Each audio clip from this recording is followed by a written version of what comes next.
पर किया और अपने कदम पीछे लेकर उसने कहा, तुम ऐसा क्यों कह रहे हो? उस वक्त वो बहुत क्यूट लग रही थी। अभय के चेहरे पर तिरछी स्माइल आ गई। फिर उसने सायशा की ओर देखकर कहा, तुम्हें 8 बजे कॉलेज के लिए निकलना है, जल्दी चार लेकर डाइनिंग टेबल पर आ जाओ, ब्रेकफास्ट साथ में करेंगे। उसकी बात सुनकर सायशा ने तुरंत रिप्लाई किया, मैं ब्रेकफास्ट अपने कॉलेज कैंटीन में कर लूंगी। अभय ने उसे घूर कर देखा। उसके घूर कर देखते ही सायशा थोड़ी सहम गई। अभय ने सीरियस होकर कहा, अमित भी हमारे साथ ब्रेकफास्ट करेगा और मैं चाहता हूँ कि इस बीच तुम अमित से उसकी स्टडी और उसके डाउट्स डिस्कस करो। ये बोलकर अभय वहां से चला गया। उसके जाने के बाद सायशा ने अपने हाथ में रखा जग धीरे से अपने सर पर मारते हुए कहा, कहीं मैं इस आदमी का मर्डर ना कर दूं। ये बड़बड़ाते हुए वो अपने रूम के अंदर चली गई। सुबह के 7 बज चुके थे। सायशा रेडी होकर पैलेस के डाइनिंग एरिया पर पहुंची। इस वक्त अभय डाइनिंग टेबल पर मौजूद था और उसके पास हेड सर्वेंट के अलावा घर के कुछ और सर्वेंट्स भी हाथ बांधे मौजूद थे, लेकिन अमित वहां पर नहीं था। सायशा को देखते ही अभय ने उसे बैठने का इशारा किया। सायशा जैसे ही चेयर पर आकर सेटल हुई, उसके सेटल होते ही सर्वेंट उसकी प्लेट पर तरह तरह के खाने का आइटम रखने लगे। डाइनिंग टेबल पर कई वैरायटीज का खाना रखा था। देखते ही देखते हर वैरायटी का खाना सायशा की प्लेट पर परोसा जा चुका था। सायशा हैरान होकर अपनी प्लेट की ओर देख रही थी। अभय ने सपाट लहजे में कहा, इस तरह अपनी प्लेट को घूर कर क्यों देख रही हो? खाना शुरू करो। सायशा ने परेशान होकर कहा, लेकिन मैं इतना सारा खाना नहीं खा सकती, मैं कोई बैल थोड़ी हूँ। ये बोलकर वो अभय की ओर देखने लगी। अभय के चेहरे पर कोई भाव नहीं थे। उसने सायशा की प्लेट पर नजर डाली। अभय के हिसाब से सायशा की प्लेट पर खाना हिसाब से रखा गया था। अभय ने सीरियस होकर कहा, जितना खाना तुम्हारी प्लेट में सर्व किया गया है तुम्हें खाना होगा। सायशा ने परेशान होकर कहा, लेकिन मैं इतना सारा खाना नहीं खा सकती। अभय ने उसे घूर कर देखा और कहा, खुद को कभी देखा है? एनेमिक लगती हो तुम, ठीक तरह से खाना पीना खाया करो। ये बोलकर उसने सायशा को खाने का इशारा किया। सायशा को रात वाला इंसिडेंट अच्छी तरह से याद था, इसीलिए वो बगैर कुछ कहे बेमन से खाना खाने लगी। इस बीच अभय की नजर सायशा पर थी। इस वक्त टेबल पर सायशा जिद्दी बच्चों की तरह बिहेव कर रही थी। वो सचमुच अपनी चम्मच प्लेट पर यूं ही गोल गोल घुमा रही थी और जैसे ही उसकी नजर अभय पर पड़ी तो तुरंत खाने का एक बाइट मुंह में डालकर उसे देर तक चबाने की एक्टिंग कर रही थी।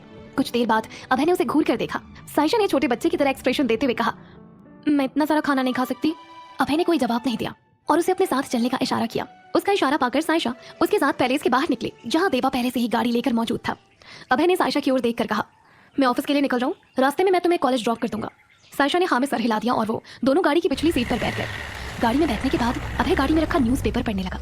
कुछ देर बाद देवा ने नॉर्दर्न यूनिवर्सिटी कैंपस के बाहर गाड़ी रोक दी। सायशा ने अभय की ओर देखकर थैंक्स कहा और गाड़ी का डोर ओपन करने लगी। अभय ने कहा, वापसी में मैं तुम्हें कॉलेज से पिक कर लूंगा। सायशा ने तुरंत जवाब दिया, नहीं इसकी जरूरत नहीं है, मैं खुद आ जाऊंगी। अभय ने उसे घूर कर देखा और कहा, नेक्स्ट मंथ अमित के बोर्ड एग्जाम्स हैं। अगर तुम पब्लिक ट्रांसपोर्ट से आना जाना करोगी तो तुम अमित को पढ़ाई में कम वक्त दे पाओगी और मैं नहीं चाहता कि अमित के मार्क्स कम हो। सायशा चुपचाप उसकी बात सुन रही थी। अभय ने सीरियस होकर कहा, मैं शाम 7 बजे तुम्हारे हॉस्टल के बाहर मिलूंगा, तुम हॉस्टल से अपनी जरूरत का सामान ले सकती हो। सायशा ने डिसिप्लिन स्टूडेंट की तरह हाँ में सर हिला दिया और गाड़ी से बाहर निकल कर आ गई। उसके बाहर निकलते ही अभय की गाड़ी वहां से निकल गई। इस वक्त सायशा को लग रहा था कि अभय अपने छोटे भाई के लिए उसे एक गुलाम की तरह ट्रीट करने की कोशिश कर रहा है।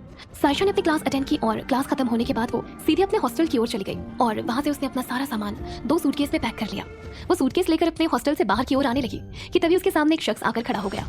उस शख्स को देखकर सायशा के हाथ से उसका सूटकेस छूट गया और उसने गुस्सा होते हुए कहा, तुम्हारी हिम्मत कैसे हुई यहाँ आने की? अब क्या होगा आगे जानने के लिए सुनते रहिए बदतमीज दिल, सिर्फ पॉकेट एफएम पर। सायशा जैसे ही हॉस्टल से अपना सामान लेकर बाहर आई, उसके सामने कोई और नहीं बल्कि नमन मौजूद था। नमन को देखकर सायशा का खून खौलने लगा। नमन भी उसे गुस्से भरी नजरों से देख रहा था। नमन ने गुस्सा करते हुए कहा, मुझे तुमसे कुछ बात करनी है। जवाब में सायशा ने कहा, आई एम नॉट इंटरेस्टेड। ये बोलकर वो अपना लगेज लेकर दूसरी डायरेक्शन की ओर जाने लगी। लेकिन आज नमन भी अपने जिद में था। उसने भागकर उसका हाथ पकड़ लिया और उसकी कलाई मोड़ते हुए कहा, मैं अपने सवालों का जवाब लिए बिना कहीं नहीं जाने वाला। सायशा ने अपना हाथ झटक कर छुड़ा लिया और गुस्सा करते हुए बोली, तुम्हें कोई हक नहीं मुझे टच करने का। नमन ने गहरी सांस ली और कहा, तुमने मुझे सिर्फ यूज ही तो किया है ताकि मेरी गर्लफ्रेंड बनकर पूरे कॉलेज में फेमस हो सकूं। उसकी बात सुनकर सायशा ने अपनी आईब्रो उचकाकर कहा, क्या बकवास कर रहे हो तुम? नमन ने जवाब दिया, मैं कोई बकवास नहीं कर रहा हूँ। तुमने मेरी मॉम के कारण मुझसे प्यार का नाटक किया ताकि पूरे कॉलेज में तुम फेमस हो सको, राइट? तुम्हारे बारे में मेरी मॉम बिल्कुल ठीक कहती थी, लेकिन मैं हर वक्त उन्हें गलत ठहरा कर तुम्हें सही साबित करता था। लेकिन आज तुम्हारा नाटक खत्म हो चुका है। सायशा के चेहरे पर स्माइल आ गई। उसे नमन की बेवकूफी पर हंसी आ रही थी।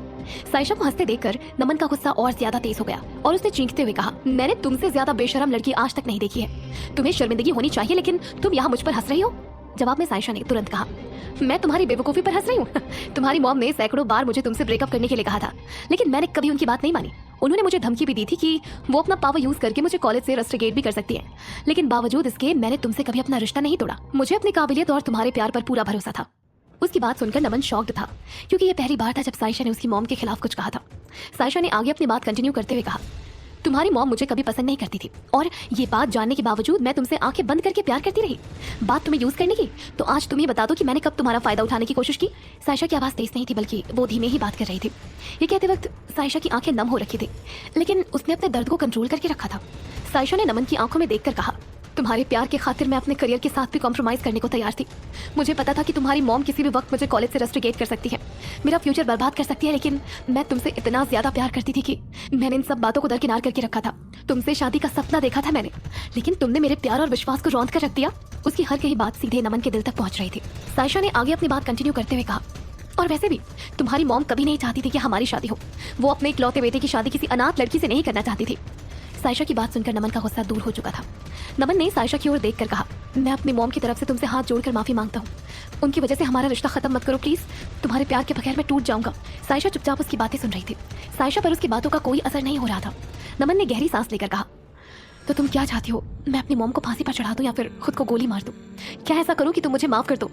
सायशा ने कोई जवाब नहीं दिया। नमन ने आगे अपनी बात कंटिन्यू करते हुए कहा, तुम मेरा यकीन क्यों नहीं करती? उस दिन क्लब में जो कुछ तुमने देखा वो सच नहीं था। सायशा ने नमन की आंखों में देखकर कहा, अगर उस रात तुम्हारी जगह मैं किसी और लड़के के साथ होती और तुमसे झूठ कहती तो तुम क्या मुझे माफ कर देते? नमन चुप था। सायशा ने खुद ही अपने सवालों का जवाब देते हुए कहा, कभी माफ नहीं करते नमन, इसीलिए इस तरह मेरे पीछे घूमकर अपना और मेरा टाइम वेस्ट मत करो। उन दोनों की बातचीत चल रही थी कि तभी नमन की नजर टीना पर पड़ी, जो कि हॉस्टल की ओर आ रही थी। टीना ने नमन और सायशा को जैसे ही साथ में देखा, वो बगैर देर किए वहां उनके पास पहुंच गई। टीना को देखते ही सायशा ने अपनी नजरें दूसरी ओर कर ली। टीना ने नमन का चेहरा देखा और वो अच्छी तरह से समझ गई थी कि इस वक्त सायशा नमन को मनाने की कोशिश में लगा है।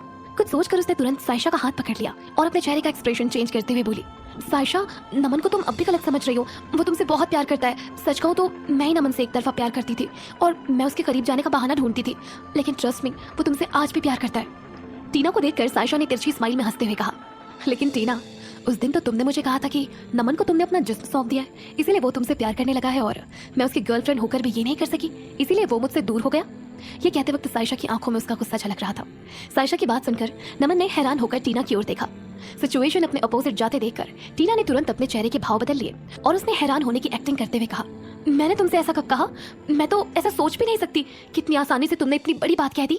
ये बोलकर टीना ने नमन की ओर देखा और उसका हाथ पकड़कर कहा, नमन ट्रस्ट मी, मैंने इससे ऐसा कुछ भी नहीं कहा है। जिस रात से हम दोनों को साथ में देखा है ना, जाने से क्या हो गया है, ये इस रात से मुझसे नफरत करने लगी है, इसीलिए ये सारी बातें बना रही है। लेकिन नमन का पूरा ध्यान सायशा पर था। सायशा ने बगैर कुछ कहे अपना सूटकेस उठाया और अपने डायरेक्शन में चलने लगी। नमन उसे आवाज देते हुए उसके पीछे भागा। सायशा, मेरी बात तो सुनो please, I love you. Sayyeshaa के इस तरह नमन को उसके पीछे जाते देख टीना मन में सोचने लगी, न जाने सायशा ने नमन पर क्या जादू कर रखा है जो ये नमन हर वक्त सायशा सायशा करता रहता है। टीना ने दौड़कर नमन का हाथ पकड़ लिया और जबरदस्ती उसके गले लगकर रोने का नाटक करने लगी। नमन उसे दूर ढकेलकर सायशा के पीछे जाना चाहता था, लेकिन टीना ने ऐसा होने नहीं दिया। नमन ने टीना को खुद से दूर किया और उस पर भड़कते हुए बोला, याद रखना, मैं आज भी सायशा से प्यार करता हूँ, बहुत प्यार करता हूँ, और तुम ये कभी मत सोचना कि मैं तुम्हारे जैसी लड़की से प्यार कर पाऊंगा।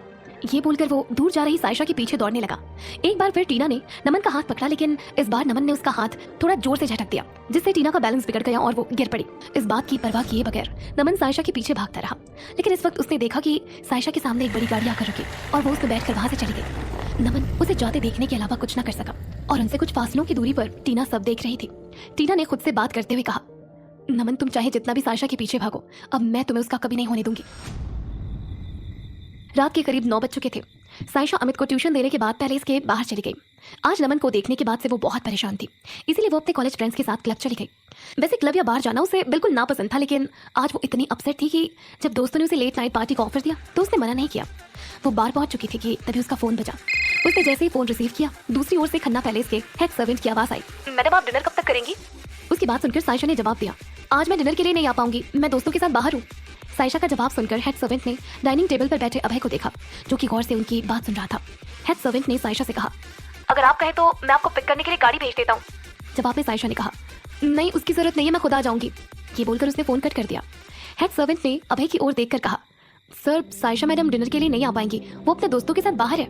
हेड सर्वेंट की बात सुनकर अभय मन में सोचने लगा, ये लड़की मुझसे बचने की कोशिश तो नहीं कर रही है? कहीं ऐसा तो नहीं कि ये लड़की पार्ट टाइम जॉब कर रही हो और यहाँ से निकलने की फिराक में हो? फिर कुछ सोचकर अभय ने सर्वेंट से कहा, 15 मिनट के अंदर मुझे सायशा की करंट लोकेशन व्हाट्सएप करो। ये बोलकर अभय वहां से बाहर आ गया और उधर साइशा बार में मौजूद थी। वो बिल्कुल सिंपल लुक में थी। उसने व्हाइट कलर के घुटनों तक लंबी फ्रॉक पहन रखी थी और हाई पोनी टेल के अलावा उसने कोई हेयर स्टाइल या चेहरे पर कोई मेकअप नहीं किया था। लेकिन बावजूद इसके वो अपनी हेल्दी स्किन की वजह से भीड़ में सारी लड़कियों से ज्यादा खूबसूरत दिख रही थी। उसके सारे दोस्त बार में बैठकर ड्रिंक कर रहे थे, लेकिन वो बार में रखे सोफे पर अकेली बैठी थी। रह रहकर उसके कानों में टीना की बातें गूंज रही थी। दिल टूटने का दर्द उसे अब भी था। तभी उसके पास एक आदमी पहुंच गया, साइशा के पास बैठ गया। साइशा की ओर देखकर उसने कहा, तुम्हारा रेट क्या है? ये बोलते हुए वो साइशा की गर्दन टच करने की कोशिश करने लगा। साइशा ने गुस्से में उसका हाथ दूर झटक दिया और उसने नाराज होकर कहा, तुम्हारी हिम्मत कैसे हुई मुझसे इस तरह से बात करने की? उस आदमी ने सीरियस होकर कहा, ज्यादा भाव मत खाओ, जल्दी अपना रेट बताओ, जितना पैसा कहोगे उससे डबल दूंगा। ये कहते हुए वो साइशा के स्लिम फिगर को गौर से देखने लगा। उसके इस तरह से देखने से साइशा अनकंफर्टेबल फील कर रही थी। फिर कुछ सोचकर साइशा ने कहा, आई एम लेस्बियन, मुझे तुम में कोई इंटरेस्ट नहीं है।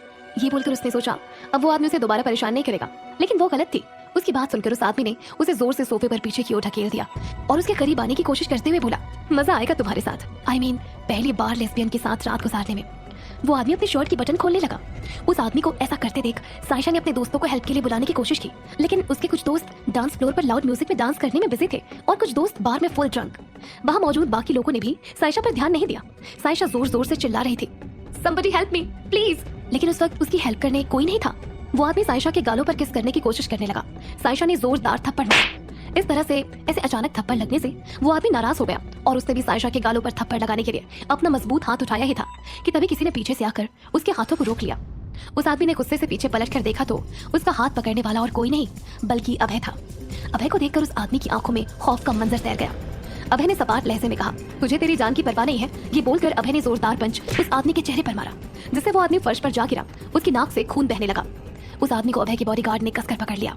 अभय ने साइशा की ओर देखा जो कि अभय को मुंह फाड़े हैरानी के भाव से देख रही थी। अभय ने सीरियस होकर कहा, अब तुम ये सोच रही होगी कि मैं यहाँ कैसे, राइट? आज पहली बार साइशा अभय को अपने पास पाकर बहुत खुश थी। वो बगैर कुछ सोचे समझे अभय के गले लग गई। इस वक्त उसने अभय को कसकर अपने गले लगा रखा था। अचानक से साइशा के ऐसा करने से अभय हैरान था। अभय ने साइशा के कान में धीरे से कहा, मुझे यकीन नहीं होता तुम इतनी बेवकूफ हो। मुसीबत में पड़ना तुम्हारी हॉबी है। उसकी आवाज सुनकर साइशा अपने ख्यालों से बाहर आई और उसने तुरंत अभय को खुद से दूर कर दिया। फिर कुछ सोचकर वो उस आदमी के पास पहुंचा जो उसे परेशान कर रहा था। साइशा ने उस आदमी को देखकर कहा, अब तुम्हें पता चला मुझ पर हाथ डालने का नतीजा? साइशा की बात सुनकर उसके पीछे खड़ा अभय अपनी आईब्रो उचकाकर उसे देखने लगा। साइशा ने आगे अपनी बात कंटिन्यू करते हुए कहा, तुम्हारी किस्मत अच्छी थी, वरना तुम अपनी जान से भी जा सकते थे। उसके पीछे मौजूद अभय अपने कंधे उचकाकर साइशा की बात सुन रहा था। उस आदमी ने साइशा के पैर पकड़ लिए और कहा, मुझे माफ कर दीजिए, प्लीज मुझे माफ कर दीजिए। साइशा ने कहा, हर अकेली लड़की मजबूर नहीं होती। अब तुम्हें पता चल ही गया होगा कितनी डेंजर हूं मैं। अभय हैरानी से उसकी बात सुन रहा था। उस आदमी ने कहा, मुझे आपके साथ ये करने के लिए पैसे दिए गए थे। जब मैं आपके साथ ये बदतमीजी करूं तो आपकी उस वक्त की तस्वीर लेकर वो आपको बदनाम करने की कोशिश करना चाहते थे। उस आदमी की बात सुनकर साइशा हैरान हो गई और तब तक अभय ने उस आदमी को जोर से थप्पड़ लगाकर कहा, नाम बताओ उसका।